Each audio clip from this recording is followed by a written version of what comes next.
No, and I remember a few years ago, Alan Greenspan was on TV with, I think, Austin Goolsbee. I think he's been like talked about becoming like a Fed president or governor. But Greenspan said on TV, "Oh, the U.S. government, the we or the Fed, we can just print whatever we want. We can." And this guy Austin Right. Goolsbee, he looked at him like this. What are you talking? Don't say that in front of everyone. But that's the truth. Yeah, the U.S. Treasury won't go bankrupt, but the piece of paper won't be worth much. The promise.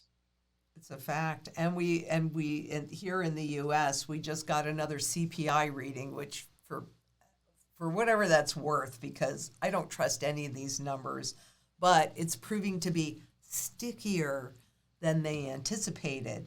Oh my goodness. So now I think that's happening globally too, where how are these central banks now going to fight the inflation that they caused and deal with the instability in the global banking system? Because what everybody should have seen is that this impacts everybody around the world, it's not just SVB Bank. Yeah, and in the last few months, or maybe even 6 months, I've seen economists from Wall Street and the Keynesian types saying we need to lift the CPI. They call it inflation target from two to three or four, because if we raise rates too much, it's going to cause an accident.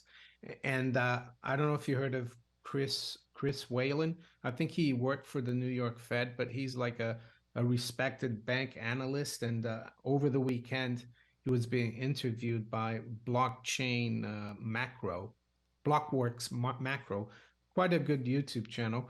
And he said, well, we got to forget about inflation now, because if we keep trying to contain inflation, everything's going to collapse. So that's not me saying it. That's a guy who worked for the New York Fed, and he's not a believer, of course, in sound money. But Right. So what's the implication of that in your opinion? Well, the implication is that you gotta hold on to your gold and silver as much as you can, as hard as you can, because it's not easy, because sometimes you have emergencies, and try to keep stacking.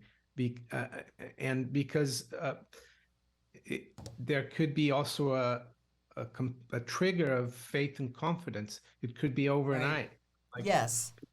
the people with a lot of money, they could just go to JP Morgan and say, I want gold. I want to take my, money out, because I don't trust things anymore. It could happen, because right now it's calmed down, but I'm not too sure they're going to succeed, especially when you see politicians now coming out. Oh, don't worry, the banking system is sound and there's loads of liquidity. When you hear people say that, then you have to be worried about it. Yeah, exactly. And whatever they title anything, it's really just the opposite. Consumer protection. Oh no. It's a whole lot. And over this last 14, 15 years, the consumer protections in everything, in contracts and these debt contracts as well as the reserve, they've gone down substantially. So would you say that this could potentially be, if not, is the lead up to the hyperinflation, and that's coming a lot sooner than maybe a lot of That people anticipate? definitely, this is huge. I think even though a lot of people will say, well, you've been saying that for a few years, but I think it was Hemingway who said, how did you go broke? And he said gradually, and then it happened all of a sudden. So Exactly. I mean, God, SVB Bank, didn't they, or weren't they up for, and did they win like March 1st, like the best bank or something? It was some kind of fancy title like that. I saw that. Yeah, it's crazy, and they were paying.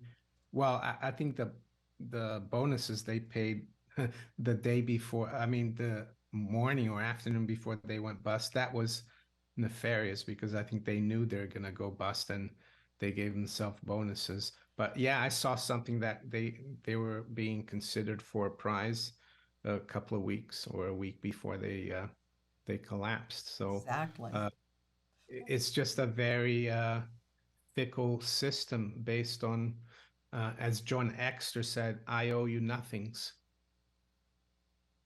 Really. Yeah. Yeah, the guy who talked about the inverted pyramid, and he worked for the New York banks. He worked for the Fed. He helped found the Ceylon or Sri Lankan Central Bank. I mean, he's after 1971, he said, "Well, the dollar is now I owe you nothings." Yeah. Very good point. And he's got that inverted pyramid. And what's Hmm. on the bottom? The most sound money is, yep, Yeah. that's it. That's it. If you like this clip and you want to watch the full video, just click right here. And to subscribe, click right here.